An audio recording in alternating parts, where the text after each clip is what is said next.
Hey everybody, today we are going to be looking at the test that we just wrote, and I'm going to give you lots of hints and the corrections that you need to know for the retest that's coming up. So starting off right away, we have the two multiple choice questions. As I've been trying to convince you guys, after you get the right answer, make sure the other answers are wrong, the other three answers. So in this case, I factored A, B, and C. Some of you weren't too sure, okay? You thought that question B doesn't factor. Well, just because it doesn't turn into a trinomial should not be an issue. Okay, it factors as a monomial times a binomial. But the problem with letter D that makes it not factor is that it's a sum of squares, which we cannot break down. In number 2, we see here that it was a difference of two squares, dots, which means that you had to take the square root of 2x minus 3y squared, which is simply 2x minus 3y. And even though you may have seen that in question D, the problem with question D is that those two signs, they're supposed to go plus minus, which they don't. And the brackets that I put in C help to see that a little bit better. All right, let's take a look at the short answer questions now. You'll see that I've got some that are worked out and some that I'm going to do right now. So the first one is just a basic trinomial. You had to find two numbers that multiplied to give 36 and subtracted to give 9. And remember that the bigger number gets the plus sign on it. In the next question, the difficulty here is that some of you felt that to turn that x plus 4 around, the 4 plus x into x plus 4, that you had to change the sign on the 9. The reason you don't have to do that is we're not changing any of the value. When you reverse an addition, nothing changes. So I get my x plus 4 pair bracket in front, and then the leftover pieces is the x minus 9. And remember, that's not a difference of squares because the x is not squared. Question C is a difference of squares, but if you didn't recognize the GCF first, then you weren't able to square root. You can't find the square root of 27x squared. You had to break it down by dividing out a 3 from the 12 and from the 27. Does not work. Letter D, we have the common factor of s minus 2. So this one shouldn't have been too bad, but some of you forgot about the fact that there's this unwritten 1 in front of the bracket. So that's the second part. Letter E, after you took out the GCF, and hopefully you took out the 2 and the Q, you wound up with a trinomial, and this trinomial breaks up as the signs are the same, and they're both going to be negatives. And they have to multiply to give 15 and add to give 8. And be careful, guys. Some of you guys are making Q's that look like 9s. Question F is very similar to letter C, except that after you find your difference of squares, it's going to break down twice. So this question, you had to factor out the 2 first. Some of you guys tried to skip steps. Please don't do that. It doesn't save you much time, and it really doesn't save you the marks if you make a dumb mistake. So the exponents for the x squared and the y to the 4 both got chopped in half, and one's got a plus and one's got a minus. And hopefully, if you do this neatly enough, you'll see very clearly that that second one is a difference of squares again. So watch out. Moving on to the next section, GHI. So I underlined in green the repeated, where I was grouping the pairs. And then when you took the v squared minus 4v out of the pairs, you got a GCF in there. So some of you guys forgot that GCF. Letter H is a difference of two squares question. And this is very similar to the one that was in the multiple choice. And so the only difficulty here, or at least the bigger difficulty, is that when you end up square rooting 12 squared, it's just going to equal to 12. Some of you guys wrote 6. And then the 2x minus 7 squared, when that gets broken down, it just becomes 2x minus 7. And you put that in its own bracket. Now the reason putting it in its own bracket is important is that when you have the negative in front, you're going to have to change both signs. So your final answer, second to final step is 12 plus 2x minus 7. Nothing changed there. But in the second one, it's 12 minus 2x plus 7. And then you have to recognize there are some like terms, and you're going to get 19. Actually, I'm going to put the numbers first. 12 minus 7 is 5 plus 2x. And in the second one, 12 plus 7 is 19 minus 2x. There are different variations where you may have put the letter x, the x term in front. Letter I is talking a little bit about when to reverse that subtraction. So similar to question B, where you didn't have to change the sign, here you're going to have to change the sign when you reverse the subtraction on that second bracket. So if I'm going to turn this into a minus 3, this is the idea of swap opposite. So the 25 is going to become negative.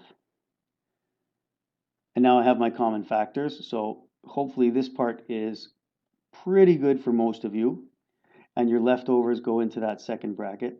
And then the second part, or third part, I guess, for this question is that the a squared minus 25 can break down into a difference of squares.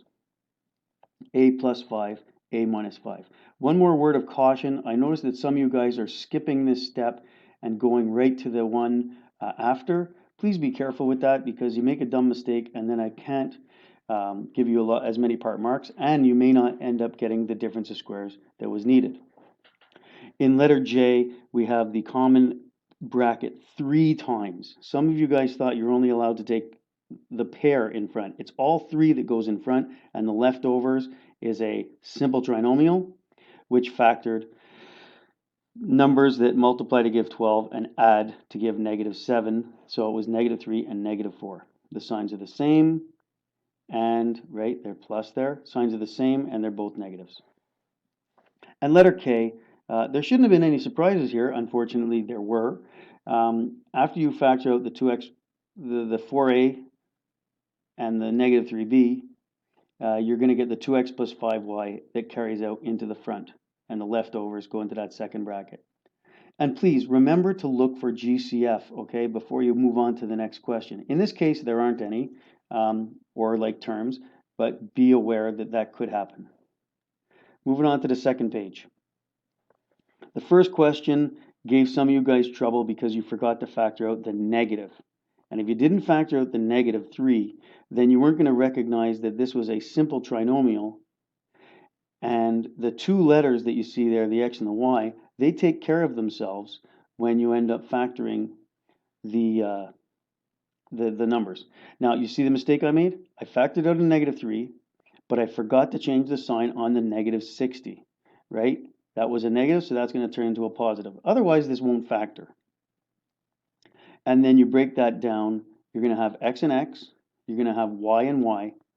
And the factors of 20 that add to give negative 9, well, add to give 9 are 4 and 5, and they're both going to be negative.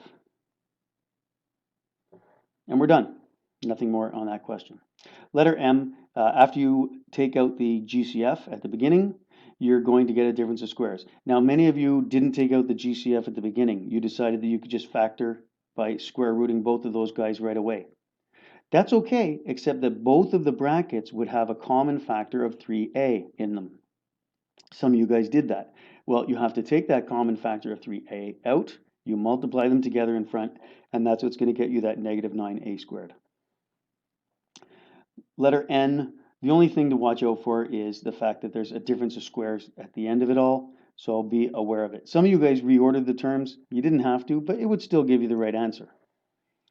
Letter O, this one is the case where you had to rewrite, okay, recopy the bracket. And recopying the bracket shows you that you have the common factor of 3c plus 1. Some of you tried to do that in question H. You didn't have to recopy the bracket in question H because that was a difference of 2 squares. This one is going to just be a common factor of 3c plus 1 that you bring out in front. And the leftover bits, here's where some of you guys lost marks, because the leftover bits, when you put them together, gives you a GCF. And remember, when you factor the, when you subtract the 1 and the negative 7, watch out for the signs. So you took out a 3 out into the very front from that pair. Question P, you have a common trinomial factor. So basically, x squared plus 3x minus 4 out in the very front. the leftover pieces, okay? And I'm very careful about rewriting these brackets before I start and do anything in my head. So I'm going to have the x minus 4 that's left over plus the 3. X squared plus 3x minus 4, and the second bracket becomes x minus 1. Now at this point, many people left the question without checking that this trinomial actually factors with factors of 4 that subtract to give a 3, which are going to be 4 and 1, and the bigger one's going to be plus. And if you wanted to put the icing on the cake on this question, you could say that those x minus 1 brackets could be combined as a single x minus 1 as a squared binomial. The last question, okay, sorry about this, we're running a little bit over 10 minutes. The last question here is about finding the mistake for Wilma and Aisha. The mistake is that just like in the beginning, 1 plus 2a, when you reverse it, you don't have to change that sign, okay? So if you look at my solution here, you'll see that it stays negative, and then you wound up with a difference of squares that broke down further. In the second one, the problem is that when you ended up taking the x minus 5's out in front, okay, I'll take the second one of each pair, the leftover x minus 5 was in a bracket, and so the negative is going to affect both those terms. So when I did my solution underneath here, the negative is going to turn that 5 to a positive, in which case you had the GCF, and you were kind of hinted that there was still a GCF to take out up in the top, so you had to take out the common 2 to get the full marks for that question. I'm really hoping this helps you a lot, and everyone's got to do better on the next test. I'm sure everyone can. Wishing you all the best in your studying. Thank you.